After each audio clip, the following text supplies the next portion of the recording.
sparks fly in the late night air, edge so sharp it riddles hair.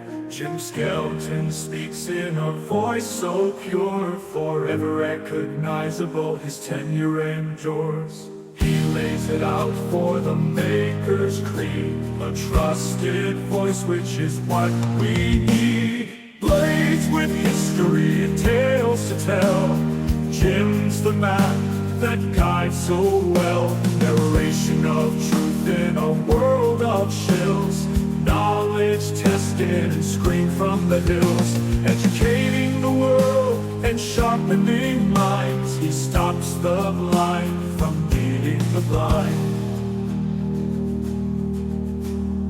OG reviewer since 2012, there's no topic too deep for him to delve. A knife maker himself, a collector of blades, he's not here to sell, only to be your aid.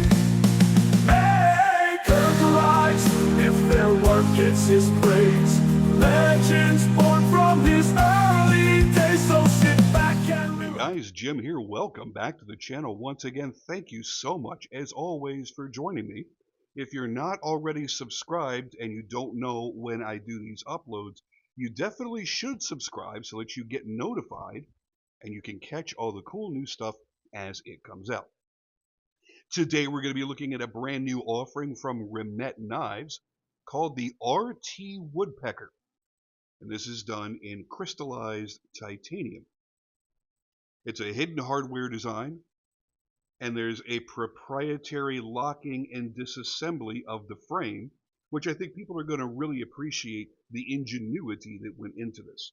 So there's a lot to love about this Remette, but the first thing that's going to pop out to most people is the look of it. It is a great design, but specifically this crazy frame material. This is crystallized titanium. That's not a finish, and it's not a process of forge welding like Damascus or Mokutai. The structure of the material has been altered and it exhibits the changes at the surface. Reorganization of the titanium's crystalline structure by superheating, then rapidly cooling the metal. The color does not come from this process either, even though that's what everyone seems to think. Now I'm going to get more in depth in that in a second, but I want to show you very quickly how cool this knife is up close and personal. Look at that. And you can see all of these chips, all of these crystals, but it's completely smooth. You don't feel anything. And as you see, it's the entire material. It's not a finish or an inlaid portion. It's all of the titanium, 100% of it.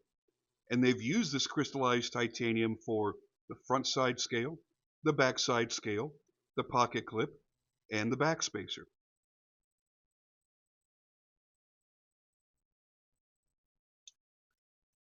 Got a nice, fast, smooth action, as you would expect, because it is on ceramic bearings. And it's a nested liner lock, so you're not applying pressure to the liner lock with your fingers back here. This thing is wild, man. Now it is kind of small, and we'll go over the specs here in a few minutes. So this is going to work well for a lot of people in a lot of different regions. Maybe you're in a region that doesn't allow you to carry a very large knife, and you've got to keep your blade length at 3 inches or less. Well, you'll be able to do that here. It's just under 3 inches. It's 2.95 inches. But it's a chubby little thing, so you've got a good handful here. And I wear large to XL sized gloves, and it fits my hand really, really nicely. I don't feel like it's too small. So you can slow roll it with the blade window. You can flick it with the Spidey flick. You can flick it with your thumb or front flipper. So you've got multiple methods of deployment. A lot of people are going to like that. Now, I had mentioned that it had a proprietary locking mechanism and a special way to disassemble the frame. Well, we're going to explore that right now. I forgot you have to have the blade open to do this. So your scales go into these keyholes and drop in, and they're only released when you push in the end of the backspacer. It's genius because it blends in. Normally you'd see a switch or something back here, and it blends in perfectly. It's so well done, and it's so easy to work with. Now I haven't taken the other side off yet. I'm assuming that you can. So I'll try unlocking that. Does that slide or move? Not with the blade open. Does it do it with the blade closed? I'm thinking not. Okay, no. It's not for anything except for giving you the hidden hardware. So we'll put that back together. Sandwich that. Lock it in place. The lock came back up flush, so you know you are locked in and good to go. Now, like many other high-quality Remettes before it, you have this incredible pearlescent finish on the blade. This is their proprietary finish. What they're doing is a type of vapor blasting on this M390 blade. And when you're out in natural light, you'll get a little bit of a dance of colors going across the blade in sunlight. It's really cool. It's very, very interesting to see it in real life. Now, let's get that over here out of the way and talk about the specs, shall we? Your overall length is 6.97 inches, with again that blade length of 2.95 inches in M390 that is claimed to be at a Rockwell hardness of 60 to 61 HRC. Your blade stock thickness is 120 thousandths of an inch thick. Your close length is 4.02 inches. And I love this, the weight, 4.8 ounces.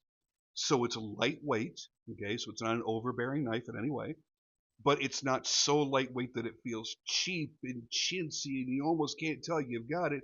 You're going to feel this knife in your hand. It does feel solid and substantial, but it's not overdone in any way. So it's 100% crystallized titanium, except for the lock and blade. Actually, the lock is standard titanium, and it's going to have a steel lock bar insert. And then you have the M390 steel blade. Your bearings are all ceramic, and your detent is ceramic as well. And that means to you, those internals, and actually really nothing on this knife could rust, but the internals cannot rust, and everything's going to remain smooth and rocket fast, no matter how you choose to deploy it. This is going to be a great little worker knife. And I know it sounds crazy because you're looking at it going, damn, Jim, that's a flashy knife.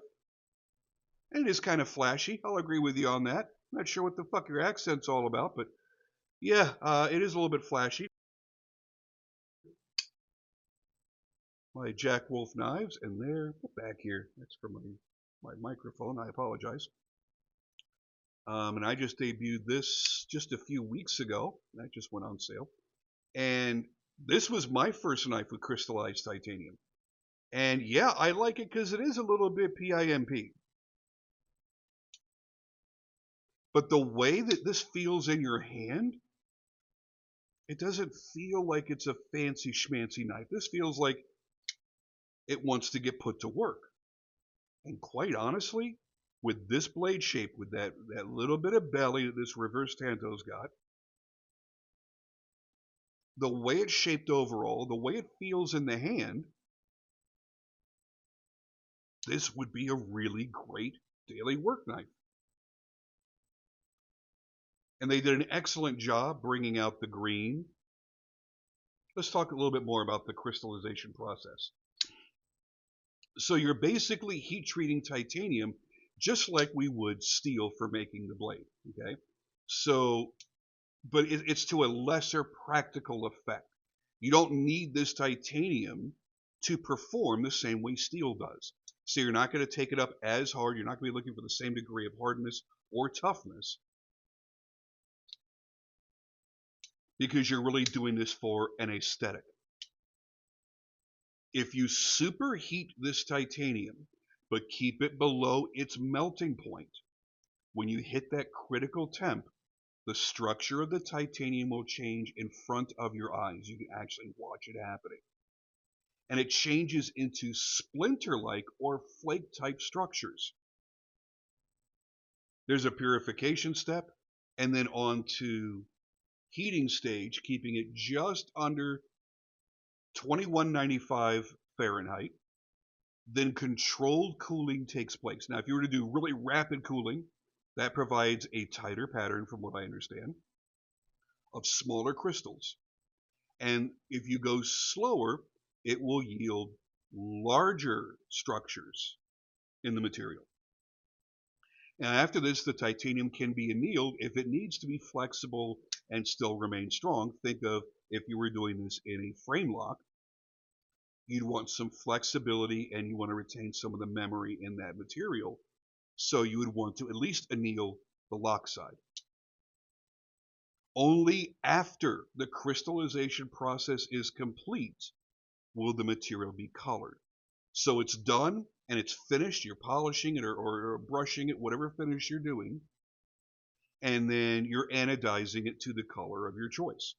Now, the anode is typically done with heat anodizing, but I don't see why you can't electroanodize it. And maybe there's a reason why you can't.